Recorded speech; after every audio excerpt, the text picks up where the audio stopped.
You hate the Flyers, like still. I'm not talking about like remembering how you hated them from the past or even certain players or whatever. But when you look at these guys, you hate them. Good morning to you. Good Monday morning. I'm Dejan Kovacevic of DK Pittsburgh Sports. This is Daily Shot of Penguins. It comes your way bright and early every weekday. If you're into football and or baseball, I also offer daily shots of Steelers and Pirates in the same place that you found this.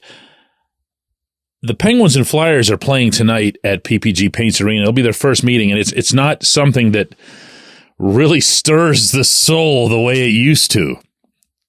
And by the way it really used to, I could go all the way back to before my own time and get into Broad Street Bullies and the Spectrum Curse and Kate Smith and Bobby Clark and all kinds of stuff that's just not all that pleasant.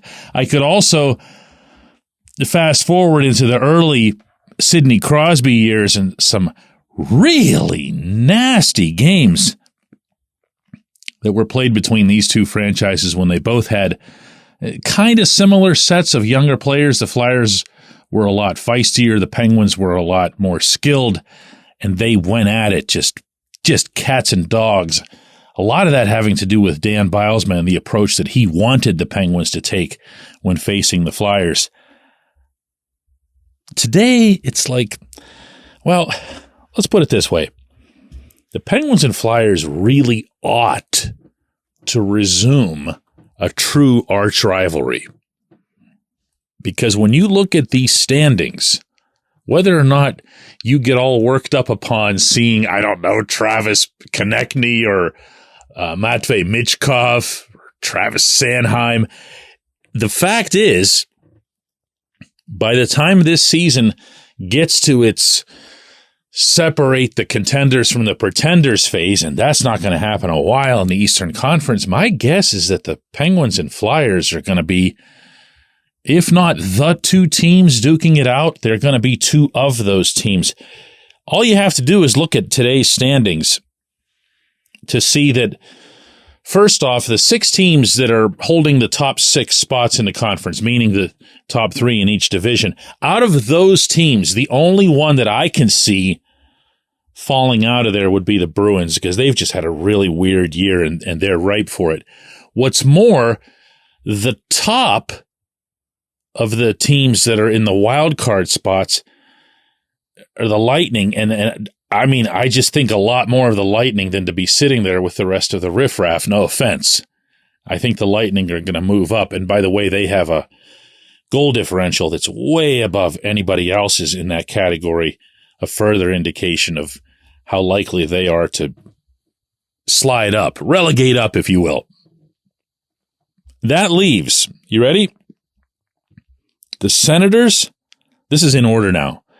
The Penguins, the Flyers, the Rangers, the Islanders, the Blue Jackets, the Canadiens, the Red Wings, even the Sabres. From 38 to 26, a 12-point gap. Now, if you take the Sabres out of there, and you always should, you're down to an 8-point gap.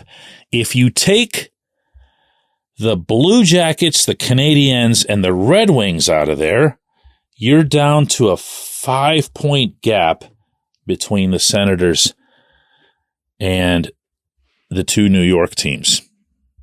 That's it. 5 points. That's something that can change in a week, as the Penguins have shown, because they were down there with the Sabres and so forth before their most recent surge. So all of this is in play. And it's likely going to come down to this group of teams. I'm going to narrow it down this time. I'm going to say Senators, Penguins, Flyers, Rangers. I don't know, man. Doesn't it feel like everything's about to explode there? And I don't mean for the better.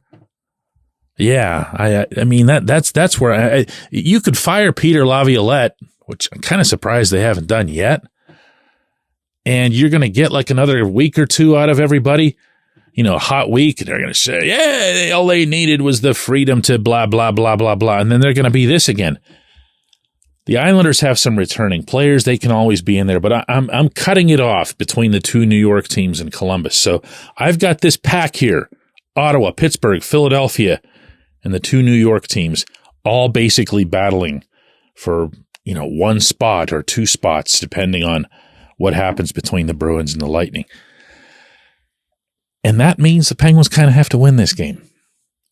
And that would normally mean, all right, yeah, Penguins versus Flyers with a lot on the line and, a couple days before Christmas and great atmosphere and everything. It's not going to be that. It's not going to be that. You don't have the same energy. It's not the same sport.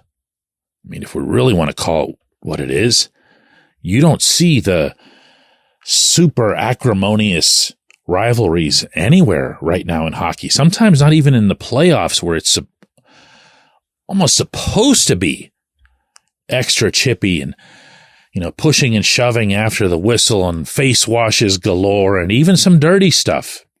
You just don't see it. And I'm not about to give the league credit for that, even though I really do applaud the 8-game suspension yesterday, by the way, of Matt Rempe of the Rangers. That was unbelievably cheap, even by his standards, to hit from behind on the Stars' Miro Heiskanen. I don't see a lot of that, and I don't expect to see a lot of that moving forward. I certainly don't expect to see it tonight. But can I wish for it? Can I wish for the Penguins to emerge for this game tonight and say, you know what, this is a big deal. It's not just that, we're right there together in the standings. It's that it's the Flyers.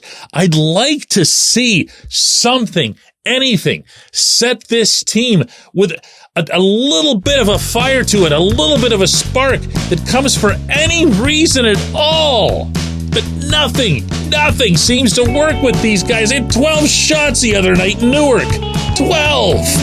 That should be a good couple of shifts. When we come back, J1Q. This episode is brought to you by Bet Online, your number one source for all your summer sports needs this season, from Major League Baseball, golf, NHL, NBA playoffs. Get the latest odds and lines, including all team matchups, player props, odds on just about everything that's out there. Head to the website today or use your mobile device to get in on the action. Bet Online, where the game starts. Abandoned ship, Bob. Sell the team. Are you a Pirates fan who is angry or apathetic about our perennial losing baseball team? Do you feel helpless because you don't know how to make a difference? Well, good news. We have something you can do about it. Join our Sell the Team movement. We're a group of passionate fans voicing our frustration and demanding change through billboard campaigns, press outreach, protests, and involvement at local city government meetings. Go to ourteamnothis.com to get involved.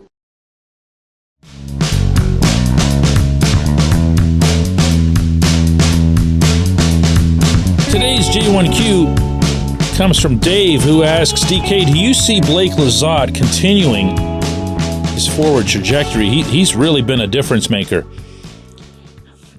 Dave, he's popped some goals. I'm not about to take that away from him. He's gone to some dirty places to pop those goals, and he's created a little more offensively, well, actually a lot more offensively than anyone, including Kyle Dubas, could have hoped for.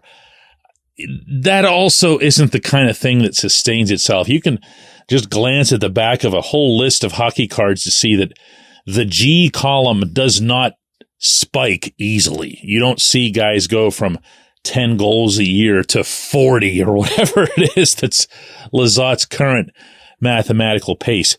He's going to cool off in that regard. But let me tell you, Lizotte is getting a lot of credit in-house from his teammates, from his coaches, others I've talked to in that world, for being an energy guy, for being that guy that's pushing things and dragging the team into the fight, the new worst phraseology in hockey. And I don't, is it okay to say that I don't see that? I really don't. I think they hope that it's the case. I think they'd like to think that, to find some comfort in that, but I don't see it. I certainly don't see it with other players who get assigned with this tag, Noel Acciari, to a lesser extent, Matt Nieto. I don't see the things that they're seeing. Now, it's possible that I'm not looking at it through a 2024 prism. I'm not looking at it through a, hey, look how strong Dominic Simone was on the puck along the boards and how he then made the correct pass coming off of those boards and saying, wow, that was some gutty stuff there. That's the stuff that's going to, ready, drag us into the fight. I don't see that. I saw it with Jason Zucker. I saw it before that with Brandon Tanev. I saw it with a lot of players over the years. I don't see it on this roster. I don't see it in these games. The only players from whom I will see it occasionally are, well, Sidney Crosby, Evgeny Malkin. I see it with Rickard Rakell. Not all the time, but some of the time. And even then, other than Sid being who he is and being able to inspire by being who he is whenever he's at total warp speed mode, the way he was in a couple of games last week, he doesn't drag the Penguins into the fight as much as he does shame them into the fight, okay? Gino's capable of that as well, and I really probably should have just stopped the list there instead of mentioning Rakell or anyone else. That's where this team's energy still comes from, and that, to me, has been one of the more significant shortcomings of this roster for 2 years now, meaning last year and this year, both of those under Kyle Dubas. I don't get how he doesn't get the need for energy guys.